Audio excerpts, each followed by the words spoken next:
Good afternoon, everyone. I'm Milton Nash. I'm the college-wide Dean of Mathematics, Statistics, and Data Science.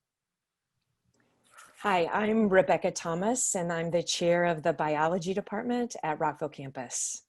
And we like to welcome you and thank you for joining us for this conversation today. And I think one thing we should say at the outset is that we truly believe that STEM really is for all, it's for everyone.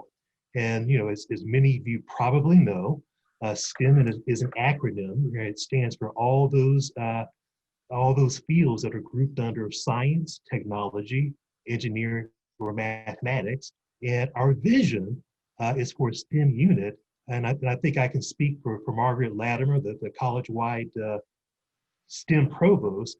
Our vision is for a STEM unit that really is welcoming of everyone and offers an enriching educational experience for all students that take our classes.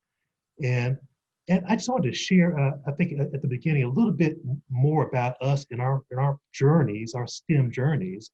I can remember back to the beginning of my earliest STEM experiences. And one of the first things that I bought with money that I earned as a sixth grader, right, at age 11 or 12, cutting grass was a little red telescope. So at that age, I was fascinated by the stars in the nighttime sky. And so, my earliest STEM experiences were very much rooted in a sense of wonder, right, about the universe around me. And I don't think I'm unique in that sense. I don't think I'm alone in having that kind of feeling about the world around me. What was a little different for me, one thing that blew my mind and that led to me doing mathematics is when I learned that the paths of the planets, right, orbiting the sun, it can be described by mathematical equations. And then, that was it for me. Right? I was kind of hooked on mathematics, until the present.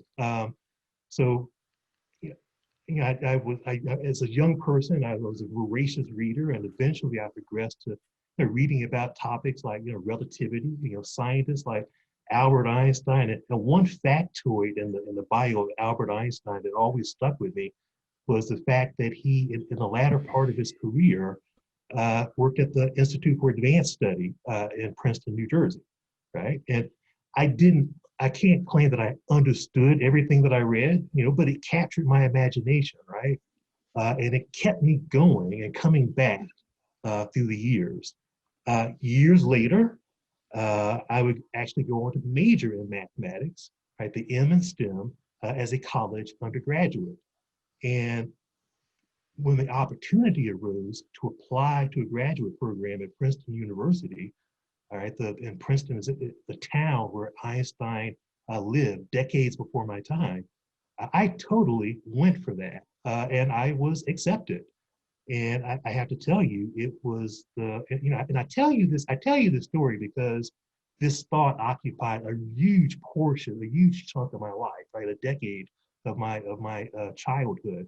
And so this was without a doubt one of the most extraordinary experiences of my life. I was a first generation college student. I was a high school dropout. And in fact, I was the son of two parents, neither of whom completed high school. But I was living a childhood STEM dream. And I eventually received both my master's and PhD degrees in mathematics. And to make a long story short, I found where I belong in STEM here at Montgomery College with all of you. Thank you, Dr. Nash, for sharing that story. I'm also going to share a little bit of my story about how I came into STEM, although in contrast to Dr. Nash, I was a relatively late arrival into STEM. I didn't grow up with a STEM interest or even consider any of the STEM fields as a potential career option for myself until my second year in college. So my journey in STEM began when I took my first college biology course with a man named Mike Howell, who was a fish biologist, and the focus of the course was on animal diversity. And he shared with all the students in his class his passion for animal diversity and all the different kinds of animals on the face of the earth. And that passion was truly infectious. It rubbed off on me. I went on to take more classes with him. And these were upper level classes where instead of sitting in a classroom, we would pack our cars with nets and seines and fish tanks and waders. And we would go out, we would spend our class time going out to streams and ponds and rivers, catching different kinds of animals, identifying them, photographing them, lots of fishes, snakes, turtles, frogs. And this was a little bit unusual for me because I hadn't really been an outdoorsy type growing up. So getting to hold all these snakes and things like that, that was a new experience. And I thought like, wow, people have jobs where they get to do this all day. This is pretty cool.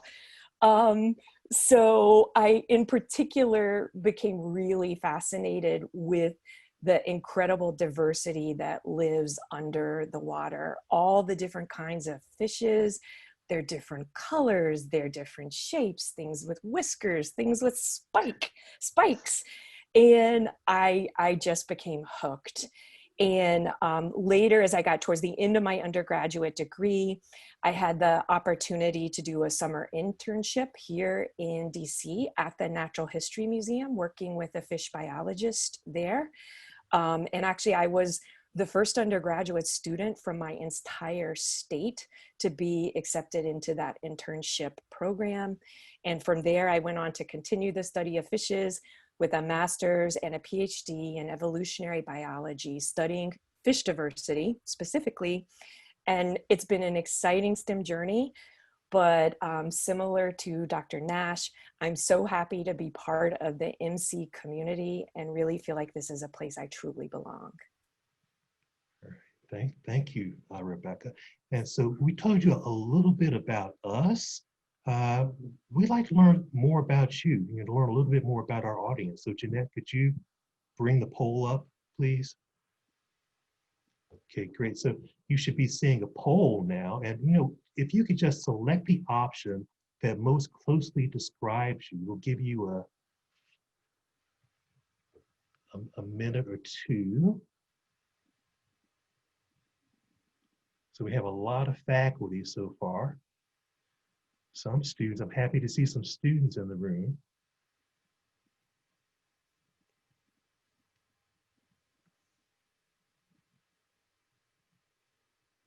Okay, so it seems to have settled down a little bit. Good. So we have a lot of faculty and staff.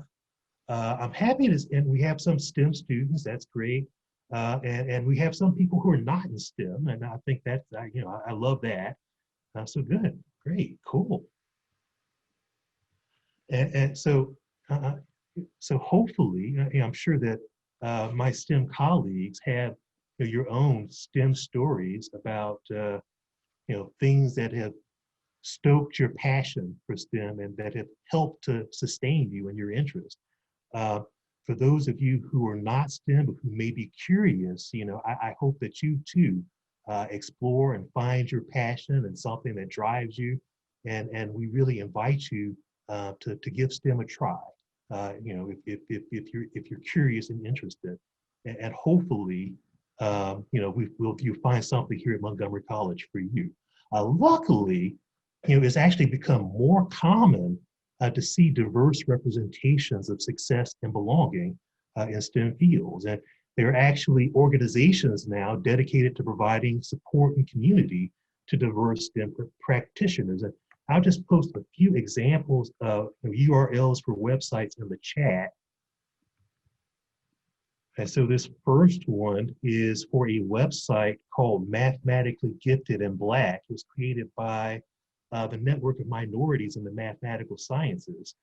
And this is actually a very useful, very good website. So every February, every day is dedicated to a new Black mathematician. And so you get to learn more all about African Americans and people in the African diaspora who are involved professionally in the mathematical sciences. And I'll post a few more links.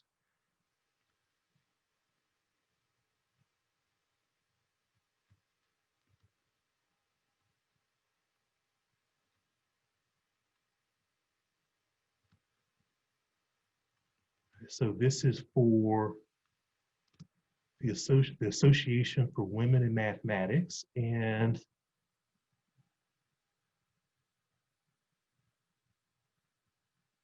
maybe two more, especially for the students. I think it's important that that we're aware that we do have diverse people who are in STEM. Here's a website, the website for Latinas in STEM, and one final one. This is for the organization Out in Science, Technology, Engineering, and Mathematics, OSTEM, which supports people in the LGBTQA community in the STEM disciplines.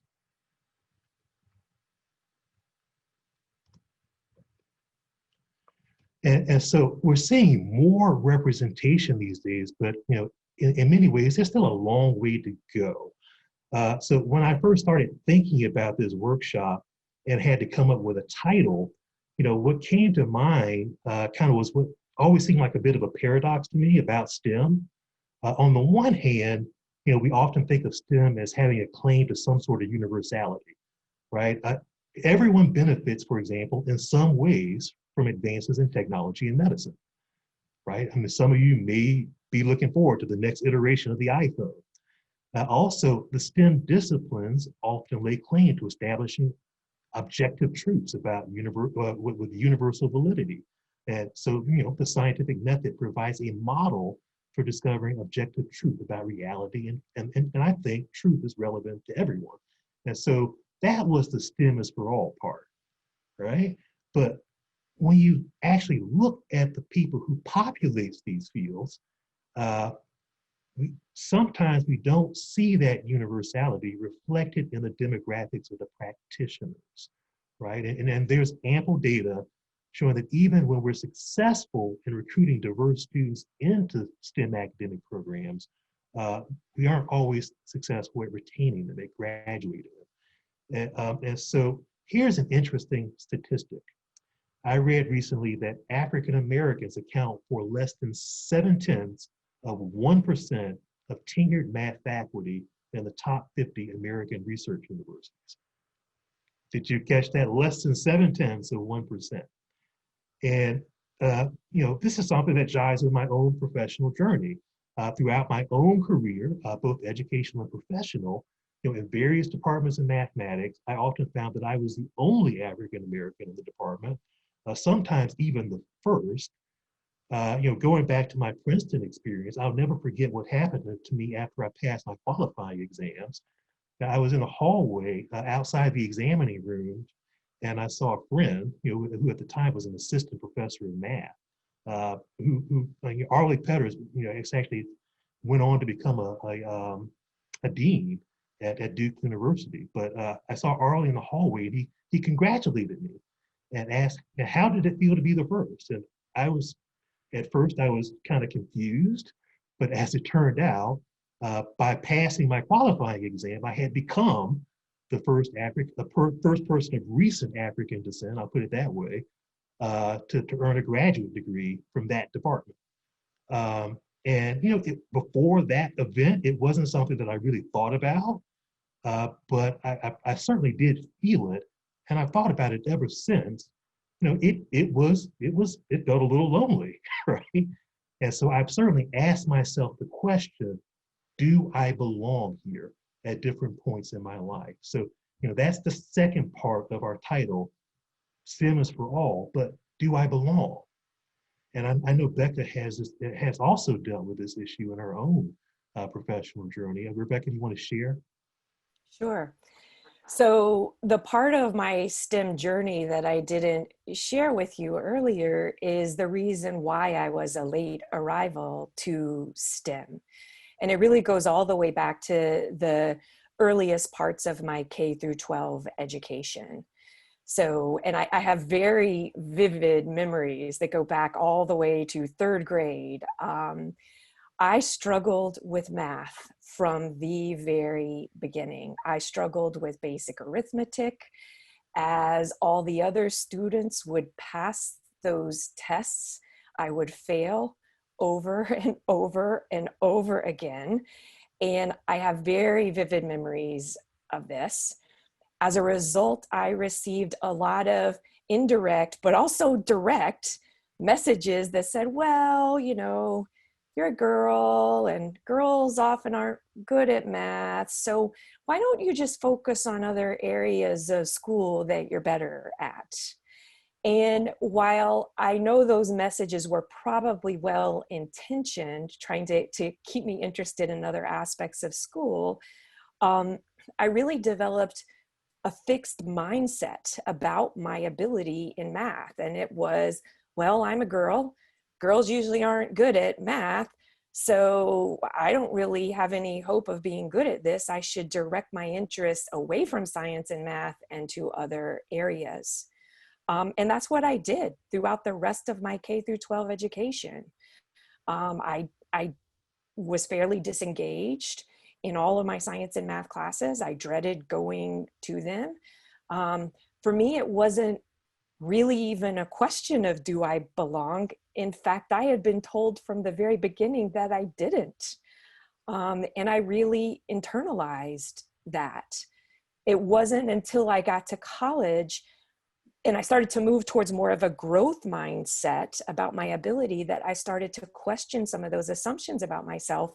And then that's when I started to say, well, hey, maybe I should give some science and math courses a try. I've never really given them a try. That's what led me to my first biology course in college. Wow. And I think I speak for Rebecca when I say this, but you know, one thing I've treasured about my time at Montgomery College is the amount of diversity that I see among faculty, staff, and students, and I'm seeing right now. But then that is my perception. You know, so I've also wondered about the actual experience that our students have. Uh, you know, there are many wonderful things about Montgomery College, but at the same time, I think there's some issues we should address. And certainly we can always do better, right? We can, I mean, all of us, you know, we can always do better. It's almost a truism. A few weeks ago, we had a student panel on dismantling systemic racism, a panel of Montgomery College students, and I heard several things that have stuck with me about what these students were asking from us as educators. And I'll just read a few of the notes that I took from that event. They wanted us to acknowledge the problems in the external world. I mean, you know, us as educators to acknowledge that, yeah, there is systemic racism in the world, right? And, you know, particular problems around police abuse. They asked us to provide space for students to them to share their experiences and to bring their full identities to the institution. They asked us as educators to practice attentive listening and to be aware of our own personal biases and instances where classroom practices disadvantage some students. And they also challenged us to challenge microaggressions and stereotypes in the classroom. And we'll say a little bit more about microaggressions shortly. One thing I remember vividly is a student saying that our silence is complicity. Right? By saying nothing, by not addressing these problems, we become a part of the problem. They wanted us to become comfortable being uncomfortable, to become comfortable being uncomfortable. And lastly, they asked us to complicate the narratives we tell about our disciplines. And, I think the exact quote was, they wanted us to tell true history. And so these are some of the reasons for this particular conversation, which I hope is just a start. So how can we as STEM practitioners create an institutional culture that is more welcoming, even more inclusive, and even more diverse, and ultimately more successful at helping students become STEM professionals? So Rebecca? Oh, I forgot it's my responsibility to do the slide. Yes, I think you're gonna pull up the slides for us.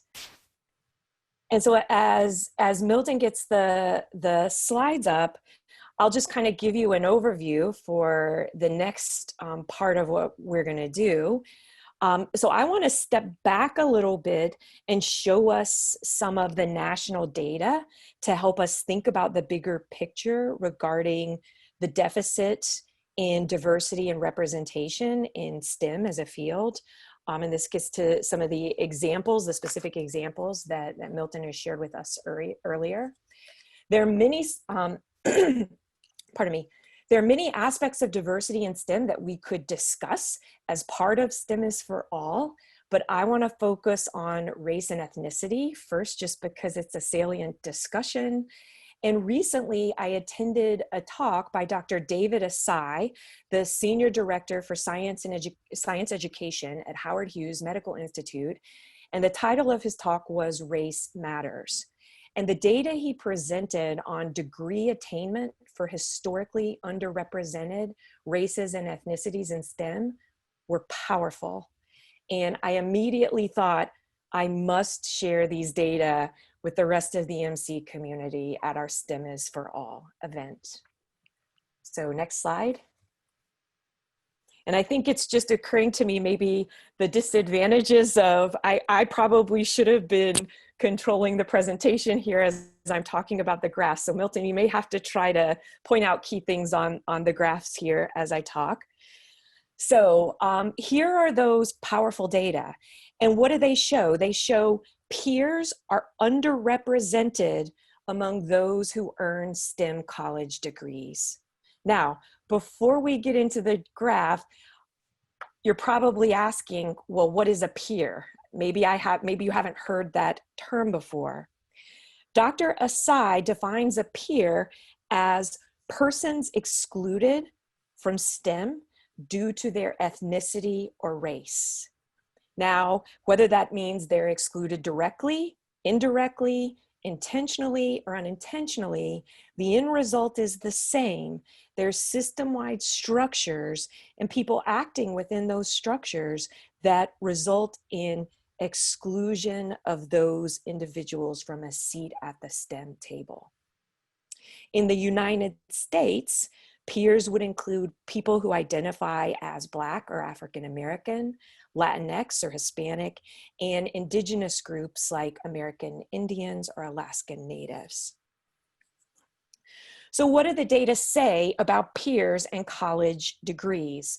So the graph here you'll see shows different educational stages on the x-axis and the percent of the population that were classified as peers on the y-axis. And it shows data for 2 different years, 1992 and 2017. So I want to start with 1992, the bars that are in blue. If you look at the US population, peers made up roughly 22% of the US population.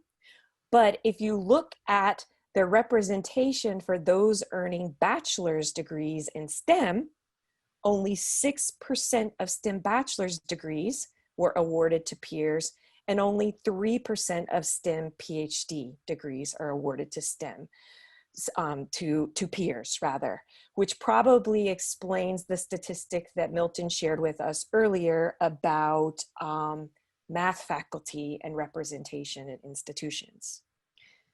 Now, you would think that since 1992, we've maybe made some progress. And in some ways we have, but also the data show that there's still a lot of work to do. So if you go to the orange bars, which represent 2017, peers make up 30% of the US population.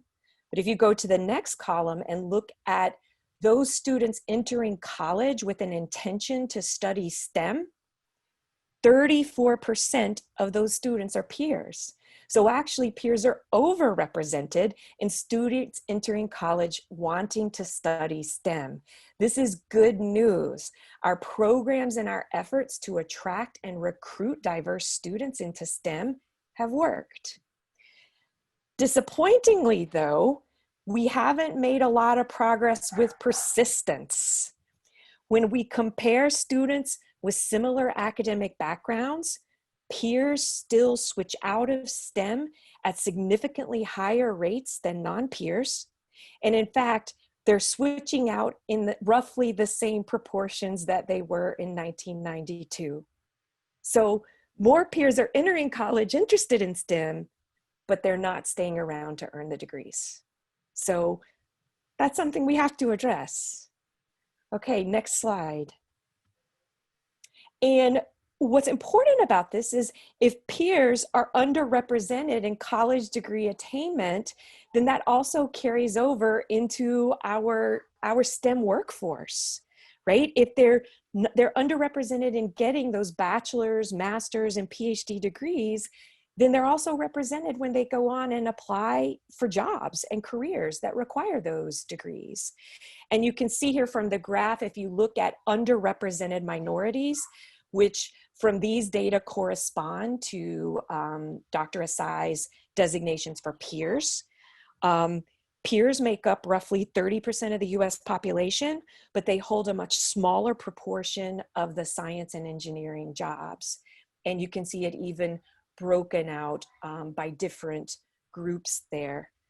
You'll also notice all the way on the left, women are similarly underrepresented in science and engineering jobs, which is in part also related to degree attainment in at least some STEM areas.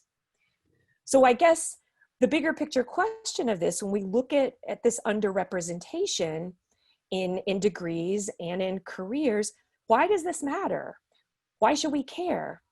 And number one, I'm just going to share my own personal perspective of why we should care. Just my perspective as an educator, is this just the right thing to do? I feel that I have a responsibility to every student who steps into my classroom and is engaged and excited and who wants to learn. I have an obligation and a responsibility to nurture their interests, to support their interests, and to support their aspirations. And if they're not feeling supported, I also have a responsibility to figure out why and address that. But even more broadly, our world desperately needs diverse representation in STEM to address the complex challenges that our future faces. Studies show that diversity is an important aspect of high-performing teams. More diverse teams are more creative, they're better at solving problems, and if you think about it, it just makes sense. You have more diverse perspectives, diverse past experiences, diverse cognitive styles. These kinds of groups are going to be able to generate and explore a broader range of potential solutions to complex problems. And as a result, they're going to be able to find better solutions. Also, more diverse STEM teams ask more diverse STEM questions right from the start. They're better able to see a range of important questions that homogeneous groups may not be able to see. And I'll just use one example, although I could give you many others. I teach environmental science, so one of the big topics we talk about is global climate change, which is affecting our world today, and we'll continue to see greater effects of that in the future. Some of the earliest hit and hardest hit areas will be communities of lower socioeconomic status. We need diverse backgrounds in STEM, including individuals who understand those communities so that we can ask the appropriate questions, gather the data we need, make plans to mitigate the risks for those communities that will feel the earliest and the hardest impacts from climate change. STEM needs diversity and true representation. Our world needs a diverse and representational STEM community. So if we transition back to the role that higher education plays in STEM diversity, and we'll go to the next slide here, David Asai concludes, deficit thinking, assuming students lack interest or preparation and the resulting fix the student mindset are not working to close the racial and ethnicity gap. In order to reap the benefits of diversity, it's important to go beyond student-centered activities. It is necessary to also create institution-centered approaches. I don't have the quote in my notes. I was reading it. I'm sorry. That's okay. I'll go back. Yeah, you can leave it actually there. That's good. Okay. Institution-centered approaches that will change the culture of science and education so that students feel that they belong. and that the system expects them to be successful. This is inclusive diversity. And I think this is our charge. And I'll say here that kind of the underrepresentation in STEM college degrees, it's a multifaceted problem. But the emphasis that I added there, that's my emphasis that I added about students feel like they belong. I put that in bold, and I put that in bold because some of the information that has been gathered about why students switch out of STEM fields relates to their feeling of belonging. Do they feel like it is a place that is for them, and that they have a place in those classrooms, in those communities? And just to illustrate that, these are two quotes from a study, a large-scale longitudinal study that looks at why different students have chosen to switch out of STEM careers, or even to think about switching out of STEM careers. And this shows those interactions that impact belonging. For example, a male Black science student who thought about switching ultimately decided not to switch out of STEM, said, when I asked my last professor what he was looking for in an applicant for a research position, he said, somebody like myself. I was very quiet, and I thought, I guess I'm in trouble because I don't look very much like you. I didn't say that to him, I just thought it. Or a Hispanic woman interested in biology who ended up switching out of STEM. No one's willing to sit there and be like, well, this is what I found, let's work together. So that was hard in labs for me. You're supposed to collaborate, but everyone was, well, we're not going to get anything out of you, so we're not going to help you either. Both of these really touch on how important those feelings of belonging in the classroom are for students. And that's what we're going to be exploring with the rest of our activity and workshop today. And so in the rest of today's session, we want to examine belonging and what may or may not contribute to someone's sense of belonging in a college setting. And so we're going to start just by setting up some vocabulary. And I'm going to beg your patience here. So there are 4 expressions that I want to define and explore a little bit before we begin our breakout. And the first term, which you may have heard, is the term privilege. Privileges are elements of our identity that provide us with unrequested advantages and make it more likely for us to find success and belonging in a particular social system. And again, that key word, which I've underlined, is belonging. So that underlies this conversation. Privileges are often derived from demographic characteristics such as race, gender identity, and class. And some examples. So for example, a white person being able to easily find representation of themselves and people who look like them in art, entertainment, education, and science. Right, that's an example. We might have heard that as white privilege. Or a male professor, for example, being less likely to have their authority and competence questioned in the classroom or other professional settings, right? There's something, male privilege.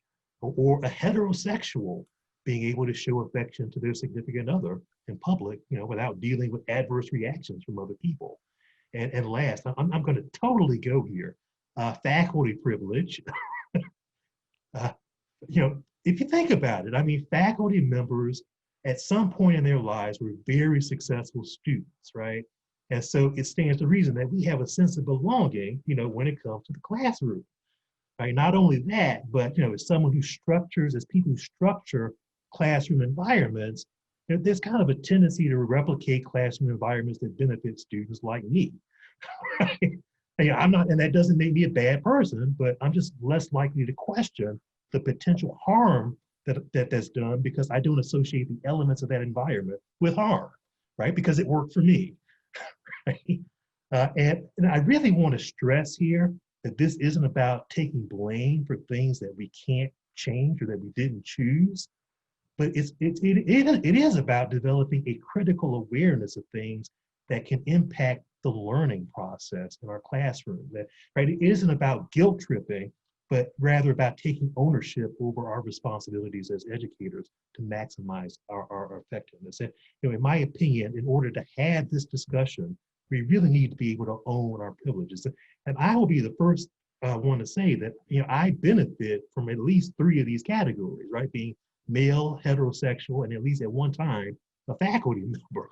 And so I just put myself out there as someone who has to own some of that privilege that they have. The second of the four terms that I would like to introduce is implicit bias. These are internalized automatic associations that can be unconsciously activated in response to a stimulus associated with a pervasive stereotype. And a few things that we should know first is that everyone has implicit biases, and that they can influence our thoughts and behaviors even when they conflict with consciously held beliefs and values, right? And what are some examples? So for example, having a greater comfort level with people of a particular race or social class. And note, there's nothing in here that requires you to have bad thoughts or beliefs about people of other races or social classes, right? It's about our comfort level, at the subconscious level of where we are comfortable with people who might be more like us. Secondly, associating a person being female with also maybe being more nurturing or more emotional. And a last example I'll give is associating a person having a particular race or ethnic background with maybe being more prone to violence. Third of our four definitions, stereotype threat. This occurs when a person's identity as a member of a stereotype group becomes relevant or important in a given situation. It often involves an internalized stereotype, a stereotype that the person on some level may believe themselves about their own group. It can be activated by subtle environmental cues. And lastly, it can result in underperformance due to the stress response caused by the person not wanting to confirm the stereotype. And I will give you one example. An African-American male might experience stereotype threat while shopping. And it might cause that person to make a purchase even in a situation where he did not actually find what he was really looking for. And I can tell you that really is a thing, right? Because there is a stereotype about Black male criminality, right? And you don't want to look like, you're taking something. So, you just make that purchase, even though you may not really need it. Last example, a woman who's taken a math class might perform more poorly on tests if the instructor is a man than she might otherwise, right? There is a stereotype about women being not as good in math, which, by the way, I can tell you from years of experience, is a stereotype and is not true. But that belief can have an impact on student performance. And lastly, final definition before we do breakouts, microaggressions, verbal, behavioral, or environmental slights. So notice that this involves things that we do or say. Right? They're often unintentional, although not always. They occur in brief instances, sometimes on a daily basis. They can communicate hostile, derogatory, or negative viewpoints, and they often perpetuate a worldview of majority supremacy and superiority. Some examples of things that people might say. You're a math major, right? That's really impressive for a girl. Or someone saying, that is so gay. Or here's another one, said to someone who isn't dressed in the fashion that someone who works in an establishment is dressed. Do you work here? Where can I find blank?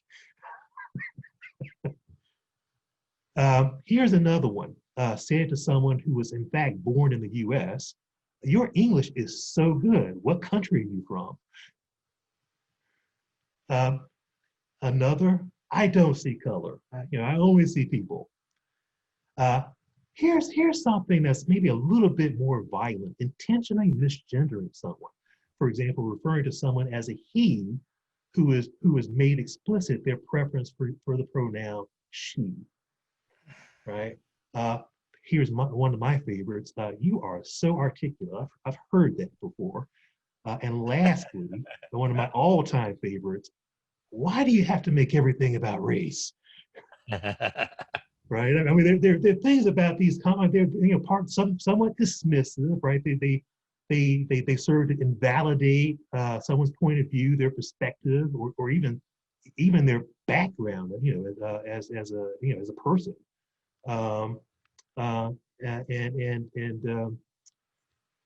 they can have really deep impacts on a person's sense of well-being in that situation.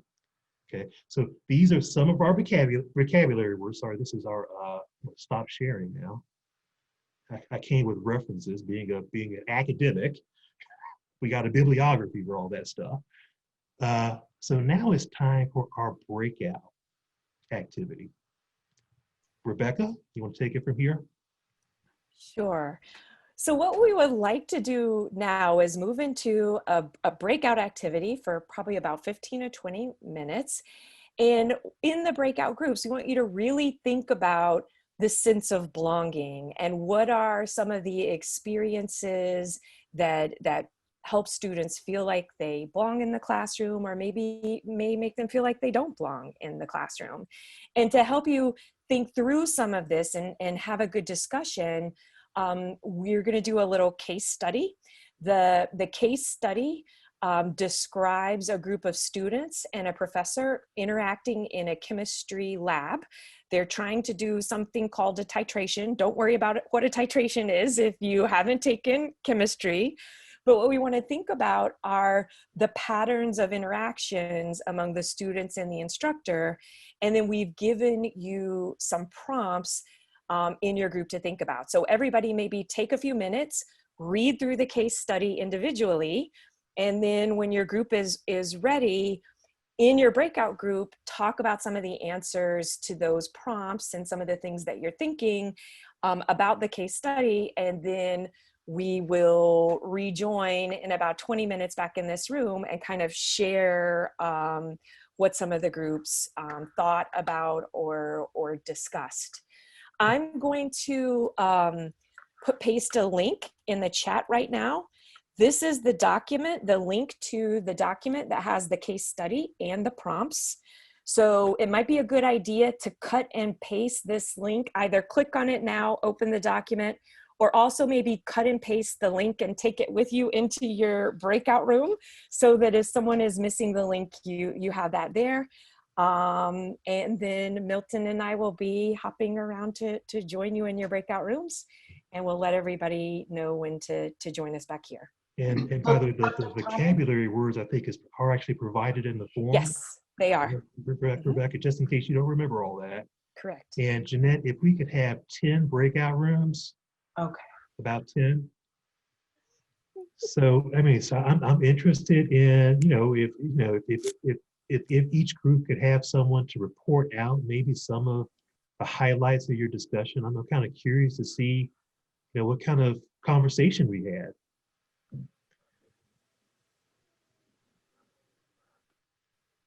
Reading it took 10 minutes.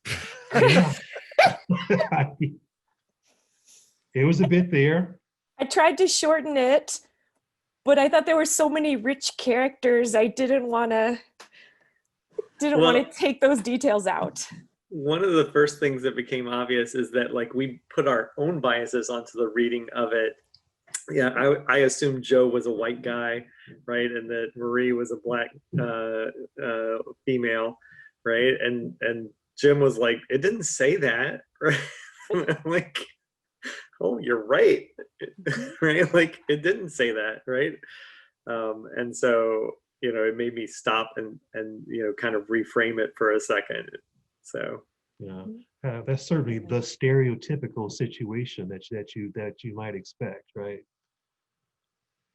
So anybody else? So group 7, right? Ben, you were in group 7. Sure, if that's what number we were. I think it was 7. Okay. Yeah, we were group 7. Yeah, so in my group, I'm sorry, go ahead. Yeah, in my group, I said, from what I read, I said that there's always a Joe in every class. There's always this Joe that just wouldn't, there's just that Joe. So it doesn't necessarily mean the black or white or the color, like you said, there was no color involved. So I think students, or generally students and faculty, they need to be more outspoken in the sense that is it the lady, what's her name? If she, when Joe took her idea, she could say, oh, that's what I said. And the professor apparently didn't pay attention to the details because Joe said we. And he just said, oh, thanks, Joe. Like there are so many, he said we, so it's not one person. So Yeah. those little details that should be said, that should be brought up Yeah, fantastic. or in a conversation should, and students should always be, so I don't really think it's about the race or particular thing, or maybe privilege. Yeah, privilege comes into play because Joe was privileged. It's not about the color, about the fact that the professor just acknowledged him for what he said when it wasn't his idea. And then the two students that just didn't care, Anna and Margaret, they just, I think there's always in every class when there's a group, there are always those that would just take the results and just, I mean, who really, the result is out, we just take it in and not really care about it, yeah. So maybe some aspects of male privilege in there, possibly. And I guess we're even making an assumption that Joe was a he, are we? Okay, I didn't think of that, but yeah. I think that it, and something that I was thinking about when I was reading this was I did assign identities to each of the characters, especially between the professor and Joe. I felt like there was a camaraderie that I'd seen before in my chemistry classes and in my biology classes. Definitely the fact that, well, there was he used for the professor, so I know the professor was a male. And if Joe is a male, then the professor will just by that feel a connection with Joe instead of a connection with Marie or the other students. But I do think that it does have to do with ethnic background as well, because Marie is Haitian. And so that most likely means that she is a Black woman and also a dark-skinned Black woman. And a lot of international Black women who come to MC are very talented and very smart and very driven and hardworking.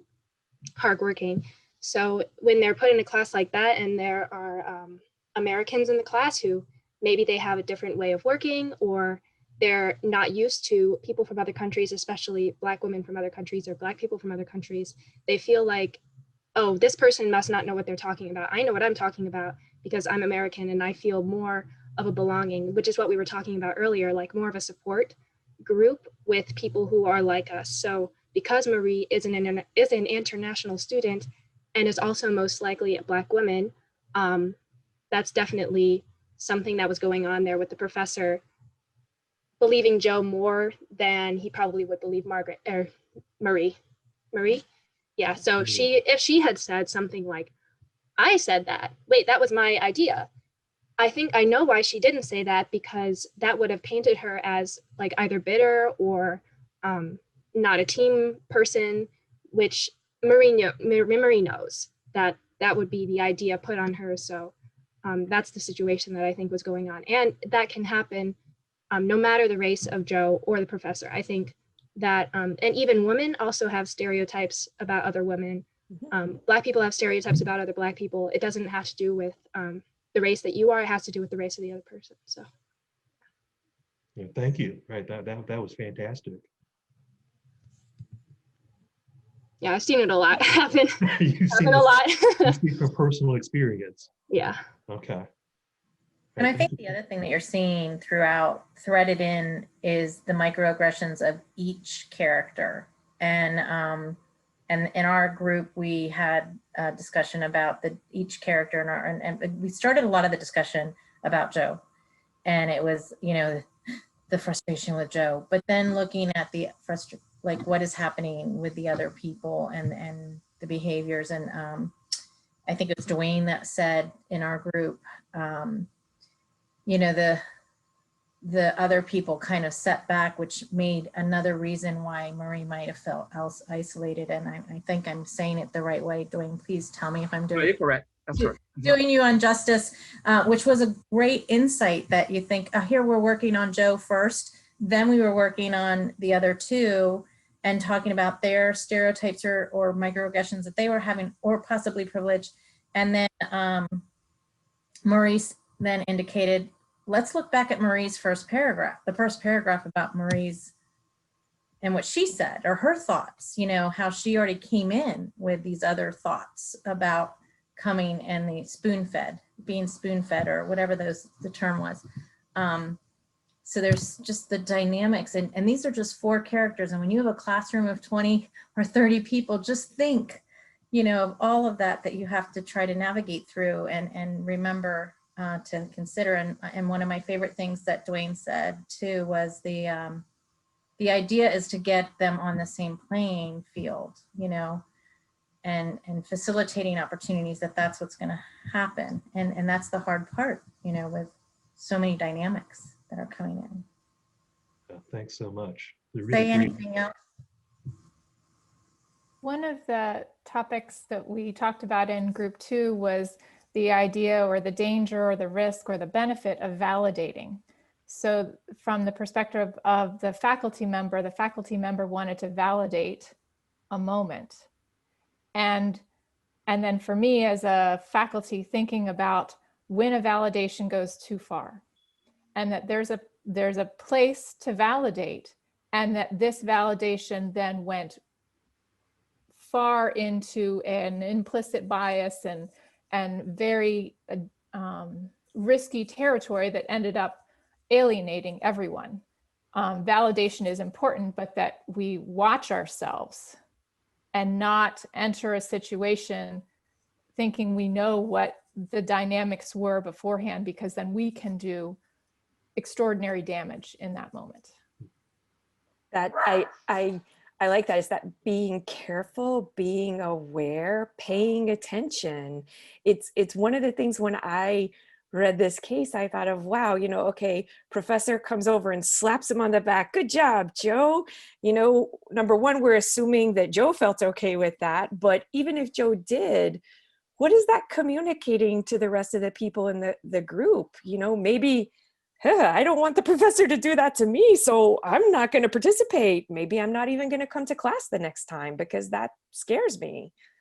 It's a lot of paying attention to and being attentive to those details.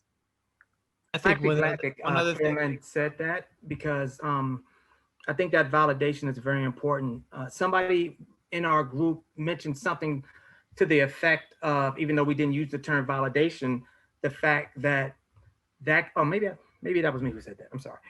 The fact that something like that type of validation can turn into an empowerment that could actually have far-reaching implications later on, even outside the classroom. That's what I'm sorry, I can't remember who said it, but they were talking about that reaching outside the classroom and maybe branching off into other classes where that experience then empowers Joe so that he begins to feel that in all his other classes, he could do the same thing. And then it ends up creating the same dynamic in all of those other classes. Whereas whether it's with Marie or the other students, maybe that shrinks them a little, even more. So then when they go into the other classes, they don't want to fall back into that same situation. So then they become even quieter when they get into those other classes. So that validation, that's a very good point, Karen. That validation can be very dangerous, actually, maybe even more dangerous than we, originally thought. I also think we left out a term, curiosity. I think it's very important to engender a sense of curiosity. Just asking questions. What did you mean by that?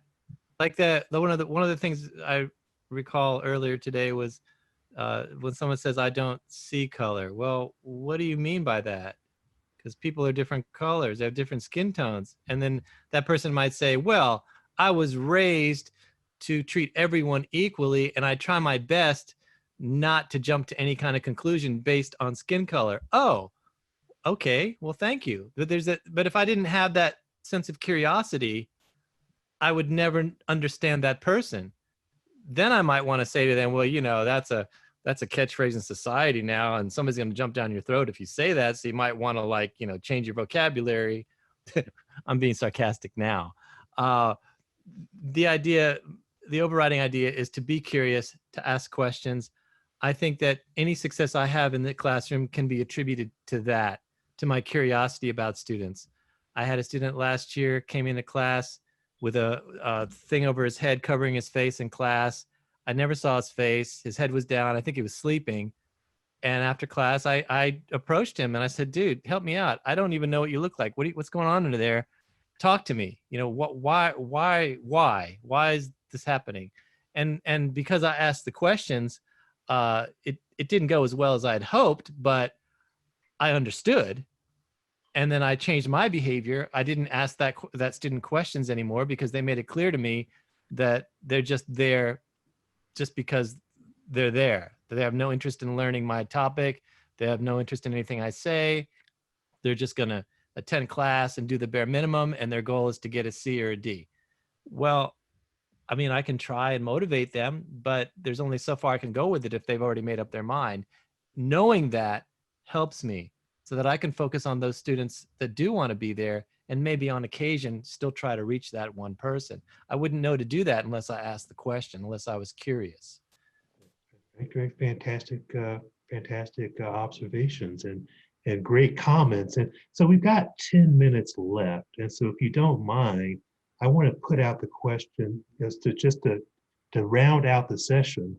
What are some things that we can do, whether or not we're educators or students, to make our learning environments more inclusive?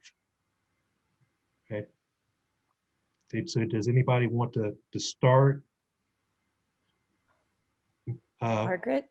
Margaret. Sure, I'll jump in with two things. One is actually carrying over from the conversation we had in our breakout room, because we backed up to the comment that was made in the little scenario that was presented where the Black male had asked about a research opportunity, and the faculty member had said he was looking for somebody like myself, and that the student backed away. And we said, maybe the response could have been clearer if the student interpreted that response as, if this was a white male, I'm looking for another white male. In fact, the faculty member might have been thinking of myself as, I'm smart, I'm curious, I'm hardworking.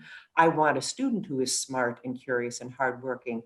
So in a situation like that, where a student asks a question like that, make sure the answer that you give is really communicating what you intend it to communicate, and don't leave it up to interpretation or misinterpretation from the student's part, from the student side. And the second point is, and I'll try to be very brief because some of you heard me say this at the STEM unit meeting. During the summer, I met with a small group of Black and Brown students who are in STEM courses, and had conversation about what some of their experiences are. And one of the comments that has stuck with me, and I've shared this, and I've had some conversations with some individuals about this was a Black student who referred to asking questions, and he said, maybe it's my accent, maybe it's the way I sound when I ask a question. And he paused and he said, I just think that some students get a gentler answer. And so one of the things I would say is, every student who asks a question deserves a gentle answer. It may be a difficult message. If a student is asking how they're doing, you may not have good news to share, but it can be delivered with respect. It can be delivered gently. So I would ask all of us, and it goes for our colleagues as well, a question deserves a civil, respectful, gentle answer. Thank you. Nicely said. Very well said. And I will add to that.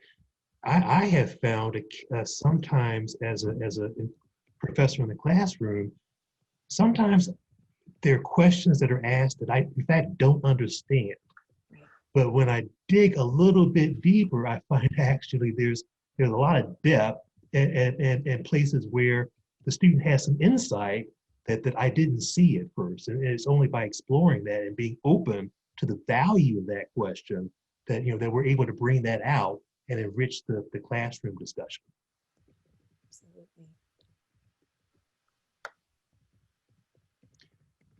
Absolutely. Milton, to your question on how we can make classroom more inclusive, probably one of the places we as faculty have to address is to actually have a conversation with students on as an acknowledgement that there are issues, and that will be kind of acknowledging to the students that you care about addressing those issues. The conversation may be difficult, but it has to happen. Most often, especially in, I mean, I don't know about outside STEM, but in STEM, it's commonly believed that we are there to teach the content and that's it. That's our responsibility and it stops there. I don't think that will cut out anymore. I think we have to go beyond the course content and show to our students that we are also humans and we have to deal with the problems. It may not be the same problems, but we have to acknowledge that there are problems and need to be addressed. And I thank you so much for that comment. I completely agree. As a mathematician, I mean, I think something that we communicate when we take that stance, we're just teaching the content, and that there is some objective standard that we have to meet that has nothing to do with the external world.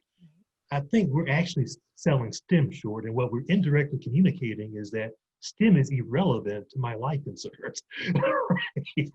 I mean, we don't intend to say that, but I think that is the message that students can take away from that. Right? That, okay, so you're not actually related to anything I care about. So what's the point? Yeah, that is a great comment. Thank you.